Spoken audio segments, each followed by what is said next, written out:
Hey, what is up, everybody? It's MrMongoload here, and I just got home from my place of employment, and I decided that I really wanted to do a commentary, and I didn't really have a good subject, so I'm going to make it a story time, where I'm going to tell you about something from my past, try to make it a little comical. Actually, I'm just going to tell it exactly how it is, and it's pretty comical anyway, but... So check this out. This is going to be about the second time I was ever put in handcuffs. I believe those are the only two times, for at least a cop reason, not for fun in the bedroom. I'm just kidding, I don't do that. Where am I? I don't know. Anyway, so the second time I was ever put in. So me and my buddy were driving around. He had this old Bronco. I want to say it was like 80s or maybe even late 70s, something like that. Old Bronco. He had torqued out the engine. He had done a bunch of stuff to it. It was real quick, right off the line, very fast. Acceleration was insane. And we're driving around my hometown, or what I consider my hometown. I moved around a lot. That's a whole nother story. But and this little racer came up next to us. So I'm gonna say it was like a Honda Civic, revving his engine. He didn't have his muffler on, or didn't have his yeah. I don't even think he had one, or he had a muffler tip or something. So he's revving his engine. So my buddy gets this great idea to start running against him, right? And we're going. Boom, we're beating him. Cool. Whoop, lights turn on, right? This cop, flips a UE, turns around, and the little racer, little Honda, pulled over. And my buddy, in all of his infinite wisdom, decided, no, man. Nope, not today. I'm not doing this. I'm gunning it.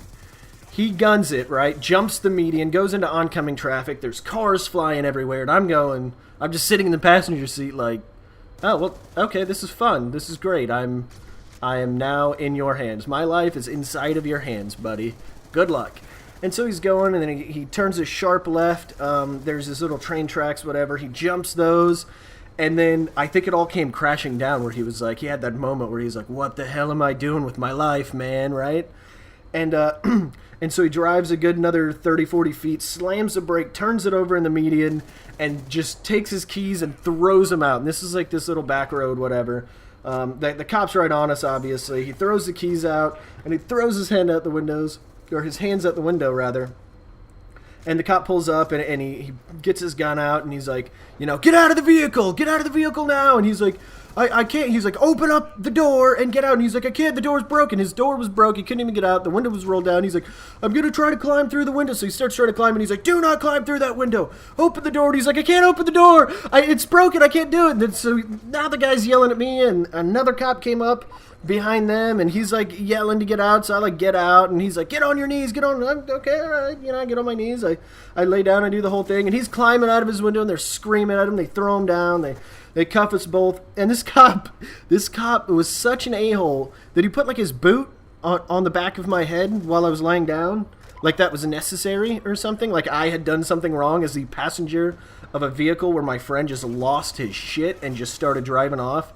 And he's over there looking at me. He's like, I'm sorry, man. And they're just with their boots. They're big old size 12 boots right on the back of our head. And then the funniest part was he looks at me. This was the second cop, mind you, the second cop car that comes up. And he looks at me and he goes, you're going to jail tonight, right? And I just kind of looked at him and I was like, no, I don't think I am, sir. I was a passenger in a vehicle. I did nothing wrong. Nothing. There's nothing in the car. I've done nothing. But I must have said it very smart alecky or... came across as a little bit of attitude because he twisted his boot a little bit and he was like, we'll see, son, we'll see. Anyway, they ended up calling both of our folks and, my parents, I was like 15, 16, something like that. And my parents came by and just picked me up. Nothing else happened. They handcuffed me and let me go. And my parents were so pissed and I was like, I don't know what to tell you. Like I was just sitting there and then he decided to jump the median into oncoming traffic at night. Like what did you want me to do? We were going like 60 miles an hour. I'm not jumping out of a vehicle at 60 miles an hour. That's some James Bond shit. I'm not playing that game. And yeah, it was just really funny because I remember, like, looking back at it now, him screaming. He, like, threw his keys out immediately like he had done this before or something. I don't know, but he knew. He was like, got to throw the keys out, and he's trying to climb through the window. And it was almost like that one scene from, like, Super Troopers where it's like, pull over. I can't pull over anymore. It was kind of like that. He was like, get out of the vehicle. I'm trying. Like, don't come out the window, blah, blah, blah. I don't know. Anyway, that's my story time today. Whatever the gameplay is, I hope you enjoy it. am not watching one while I do this, so I'm just commentating while I go, and I'm going to try to find something around the time limit. So, thanks for watching. Another story time coming. I got about 4 or 5 more of these written down. I might even do it now because I'm really in this, this mood where I just want to talk. Anyway, thanks for watching. Like, subscribe, comment, whatever you want, or just whatever. Just hang out. I don't care. But, peace.